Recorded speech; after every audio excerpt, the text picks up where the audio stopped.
বন্ধুরা, আমরা সকলেই জানি ভারত হচ্ছে একটি হিন্দু প্রধান দেশ এবং ভারতের সবথেকে ধনী ব্যক্তি হচ্ছেন মুকেশ আম্বানি। তবে ভারতে এমন কিছু মুসলিম রয়েছেন যারা আজ পৃথিবীর শীর্ষ ধনী ব্যক্তিদের মধ্যে জায়গা করে নিয়েছেন এবং এদের কাছে মিলিয়ন মিলিয়ন ডলার নয় বরঞ্চ বিলিয়ন ডলার রয়েছে। তো আজকের ভিডিওতে আমরা জানব ভারতের শীর্ষ সবথেকে ধনী 5 জন মুসলিম ব্যক্তিদের সম্পর্কে। তো বন্ধুরা, চলুন ভিডিওটি শুরু করা যাক। এই তালিকার 5 নম্বরে রয়েছেন আজাদ মুপেন। আজাদ মুপেন হচ্ছেন একজন ভারতীয় স্বাস্থ্যসেবা উদ্যোক্তা। তিনি মধ্যপ্রাচ্য ও ভারতের একটি বিখ্যাত স্বাস্থ্যসেবা সংস্থা অ্যাস্টার ডিএম হেলথ কেয়ারের চেয়ারম্যান ও ব্যবস্থাপনা পরিচালক।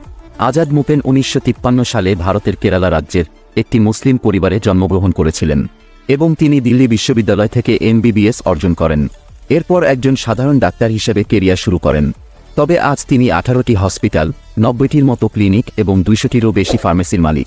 এছাড়াও আজাদকে ভারত সরকার থেকে পদ্মশ্রী এবং ভারতীয় প্রবাসী অ্যাওয়ার্ড দেওয়া হয়েছে।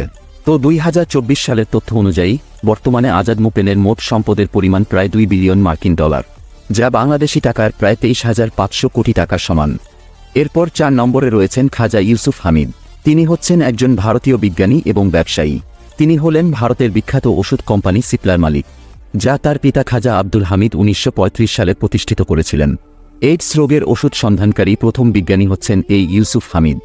বর্তমানে তার কোম্পানি ভারতের 42তম ট্রেডিং কোম্পানি। তিনি 2005 সালে ভারত সরকার কর্তৃক পদ্মভূষণ অ্যাওয়ার্ড পেয়েছিলেন।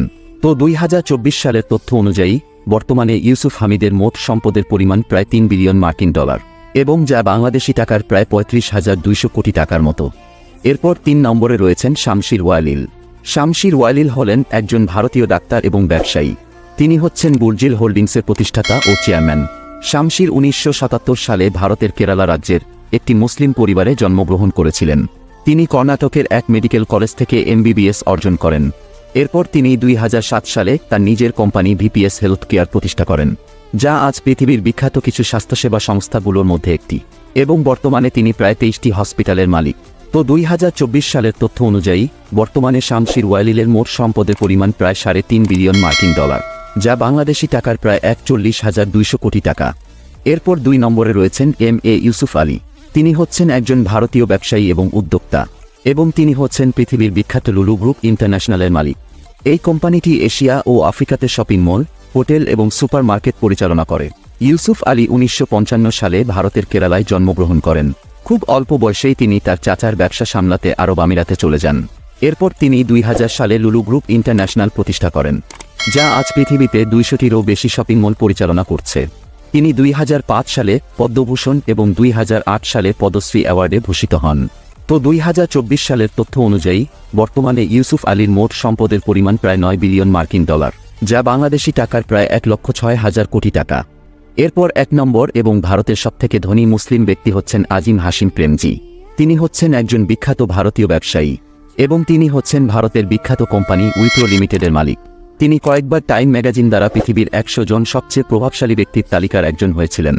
এছাড়াও তাকে বহু বছর ধরে পৃথিবীর সবথেকে প্রভাবশালী 500 জন মুসলিমদের তালিকায় রাখা হয়েছে। তিনি গরিবদের মধ্যে প্রচুর পরিমাণের অর্থ দান করে থাকেন এবং তাকে ভারতের অন্যতম দানবীর মানা হয়। আজিম প্রেমজি 2005 সালে ভারত সরকার থেকে পদ্মবিভূষণ অ্যাওয়ার্ডে ভূষিত হন। তো 2024 সালের তথ্য অনুযায়ী বর্তমানে আজিম প্রেমজির মোট সম্পদের পরিমাণ প্রায় 12 বিলিয়ন মার্কিন ডলার এবং যা বাংলাদেশি টাকার প্রায় 1,40,900 কোটি টাকা। তো বন্ধুরা, আশা করি আপনারা ভারতের সবথেকে ধনী 5 জন মুসলিমদের সম্পর্কে জানতে পেরেছেন এবং আপনি যদি পৃথিবীর সবথেকে বেশি বেতন দেওয়া 10টি দেশ সম্পর্কে জানতে চান তাহলে পাশের ভিডিওটিতে ক্লিক করুন।